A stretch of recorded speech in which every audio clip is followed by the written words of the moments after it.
আসসালামু আলাইকুম।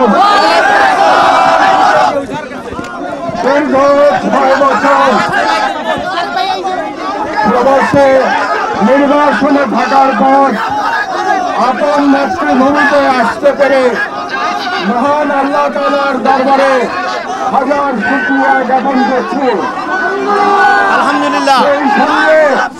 সেই সঙ্গে ছাত্র জনতায় মহান বিপ্লবে যারা শহীদ হয়েছেন, শহীদ হয়ে যারা বাংলাদেশের ভারতের দালাল শেখ হাসিনার ফ্যাসিবাদকে উৎখাত করেছেন, সেই শহীদদের বিদেহী আত্মার উদ্দেশ্যে পরম কৃতজ্ঞতা এবং অকৃত্রিম শ্রদ্ধা জ্ঞাপন করছি। আমরা এই বিপ্লবের শহীদদের কোনোদিনও ভুলে যেতে পারি না। ইনশাআল্লাহ এই শহীদদের আমরা কখনো ভুলব না। শহীদ আবু সাঈদ নিজের জীবন বিসর্জন দিয়ে নিজের জীবনের বিনিময়ে ফ্যাসিজমকে কবর দিয়েছে। এক সময় বাংলাদেশের যে তরুণ কিউবার বিপ্লবের নায়ক চে গুয়েভারাকে বিপ্লবের প্রতীক হিসেবে বিবেচনা করত, সেই বাংলাদেশের তরুণ এখন আবু সাঈদকে তাদের আদর্শ হিসেবে জানে। বাংলাদেশের বিপ্লবের আইকনের নাম আবু সাঈদ। আবু সাঈদের সেই 2 হাত প্রসারিত করে ফ্যাসিবাদের পুলিশের উদ্ধত রাইফেলের সামনে উদ্ভাসিত মুখে দাঁড়িয়ে থেকে শাহাদাত বরণ করা বাংলাদেশের জনগণকে যুগের পর যুগ অনুপ্রেরণা দেবে ইনশাআল্লাহ। আজ থেকে 200 বছর, প্রায় 200 বছর আগে তিতুমির ব্রিটিশ সাম্রাজ্যবাদের সেনাদের সাথে লড়াই করে শহীদ হয়েছিলেন 1831 সালে। আজকে 200 বছর পরে আমরা শহীদ তিতুমিরকে পরম শ্রদ্ধা করে স্মরণ করি। আমি আশাবাদী যে আজ থেকে 200 বছর পরে আমাদের আগামী প্রজন্ম, তখনকার বাংলাদেশের প্রজন্ম আবু সাঈদের কথা বলে তিতুমিরের মতো গর্ব অনুভব করবে। আবু সাঈদ আমাদের কাছে বিপ্লবের আইকন হিসেবে থাকবে। বাংলাদেশে মানবতাবোধের মহানায়কের নাম বলতে গেলে আমাদের বুদ্ধের নাম মনে পড়ে। এই এখানকার কাছেই এই উত্তরার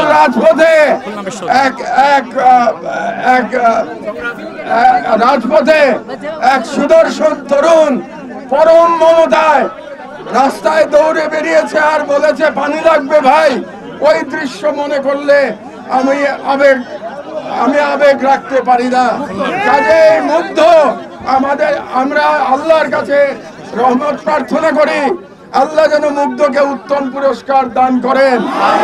কিয়ামতের দিনে আরাফাতের ময়দানে যখন সবাই তৃষ্ণার্ত থাকবে, ইনশাআল্লাহ আমাদের মুগ্ধ তৃষ্ণার্ত থাকবে না।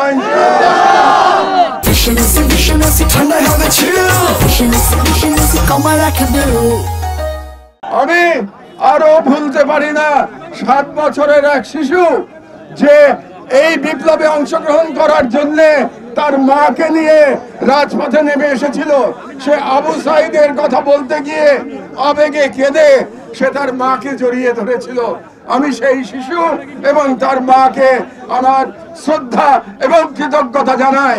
আমাদের স্মরণে রাখতে হবে যে এই ছাত্র জনতার মিলিত অভ্যুত্থানে ভারতের দালাল শেখ হাসিনার দানবীয় সরকারের পতন হয়েছে এবং আজকে শেখ হাসিনার পতনের কারণে আমরা আবার আমাদের সার্বভৌমত্ব পুনরুদ্ধার করতে পেরেছি এবং আমিও আল্লাহর রহমতে আপনাদের সামনে বাংলাদেশে ফিরে আসতে পেরেছি। আপনারা জানেন যে আমার মায়ের গুরুতর অসুস্থতার কথা শুনে একদিনের নোটিশে আমাকে আসতে হয়েছে এবং আমার মা গুরুতরভাবে অসুস্থ। তিনি 6 বছর একাকী জীবন যাপন করতে বাধ্য হয়েছেন। এখন জীবন মৃত্যুর সন্ধিক্ষণে তিনি হাসপাতালে আছেন। আর তার সঙ্গে আমার মাথার উপরে আপনারা জানেন বিগত সরকার 100-এরও অধিক মামলা দিয়ে গেছে এবং আমার লয়ার এখন পর্যন্ত 107টি মামলা হিসাব আমাকে পাঠিয়েছে, আরো মামলা থাকতে পারে এবং সেই মামলার মধ্যে একটি উদ্ভট এবং বিচিত্র এক মামলায় আমাকে 7 বছর সাজাও শুনিয়েছে এই সরকার। এবং সেই মামলায় আমাদের বর্ষিয়ান সম্পাদক শফিক রহমান সাহেবের সাথে আমাকে জড়িয়েছে। শফিক ভাই খুব ভালো করেই জানেন যে ওই মামলার সাথে আমার বিন্দু মাত্র সংশ্লিষ্টতা নাই। তারপরেও শেখ হাসিনা তার বিদ্বেষ চরিতার্থ করার জন্য আমি আদালতকে দিয়ে আমাকে 7 বছরের জেল দিয়েছে। এর বাইরেও আমি শুনতে পেয়েছি আমার নামে গোটা 5 অ্যারেস্ট ওয়ারেন্টও অপেক্ষা করছে। আমার মায়ের অসুস্থতা এবং আমার সাজা এবং অ্যারেস্ট ওয়ারেন্ট এই পরিস্থিতি বিবেচনা করে আমি আজকে রাজনৈতিক বিষয়ে বক্তব্য দেওয়া সমীচীন মনে করছি না। আগামী 2 দিন, আজকে এবং আগামীকাল, হাসপাতালে আমি মায়ের সাথে থাকতে চাই। রোববারে ইনশাআল্লাহ আমি নিম্ন আদালতে গিয়ে হাসিনার দেওয়া সাজা এবং অ্যারেস্ট ওয়ারেন্টের মোকাবেলা করব।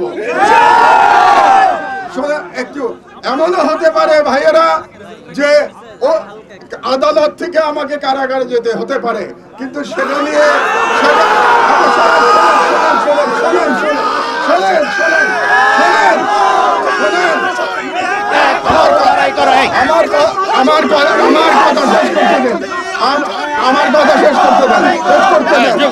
আমার কথা শেষ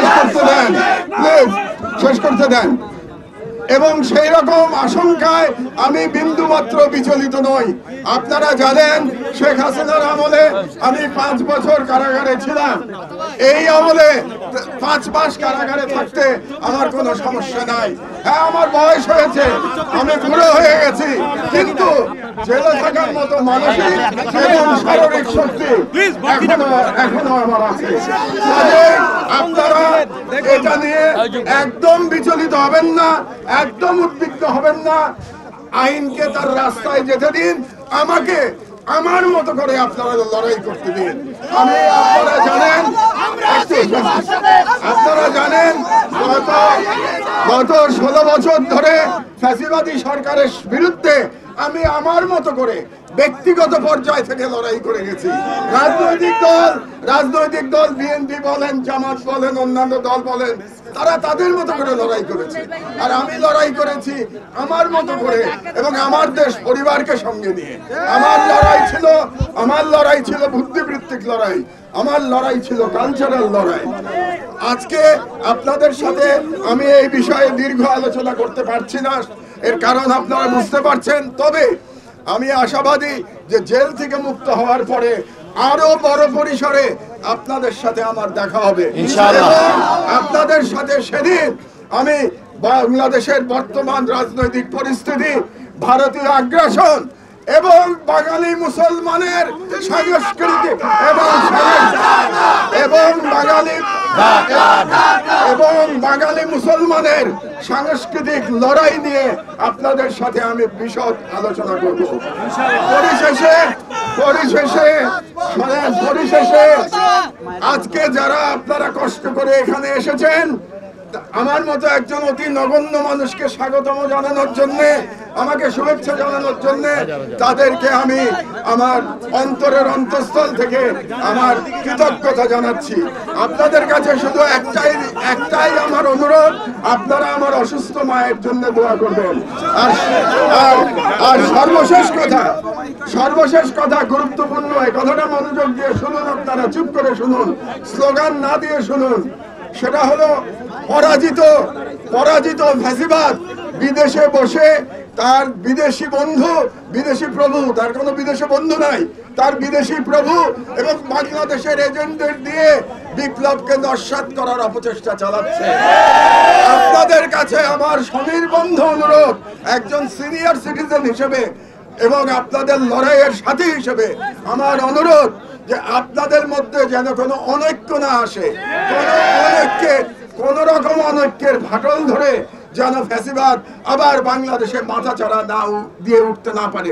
ফ্যাসিবাদের কবর হয়েছে ফ্যাসিবাদের পতন হয়েছে, কিন্তু সেটা যেন চিরদিনের জন্য হয়ে যায়। এই কারণে আপনারা যারা লড়াই করেছেন, যে ছাত্র জনতা, যে সমন্বয়করা লড়াই করেছেন, সবাই ঐক্যবদ্ধ থাকুন। আপনারা ছোটখাটো কারণে অনৈক্য সৃষ্টি করবেন না। আপনাদের কাছে এই বিপ্লবী ছাত্র জনতার কাছে এই আহ্বান রেখে আমার বক্তব্য শেষ করছি। আল্লাহ হাফেজ। বিপ্লব দীর্ঘজীবী হোক। বাংলাদেশ